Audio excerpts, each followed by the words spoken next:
4 वर्षांपासून सोरायसिसचा त्रास असलेली व्यक्ती 4 महिन्यांचा उपचारानंतर. माझं नाव आनंदराव व्यंकटराव जाधव आणि सोरायसिसचा मला त्रास होता 3-4 वर्षे.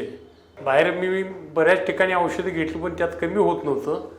टी व्हीवर ॲड बघितल्यानंतर RGRला आलो, तिने औषधं वगैरे दिल्यानंतर 3-4 महिन्यात सगळं माझं क्लिअर झालेलं आहे. आता काही तसा प्रॉब्लेम नाही, थोडेसे डाग आहेत पण ते जातील. बाकी सर्व माझं चांगलं झालेलं आहे. ते डॉक्टर लोकांनी जे मला हे दिलेलं आहे, सहकार्य केलेलं आहे, त्याच्यामुळं व्यवस्थित झालेलं आहे.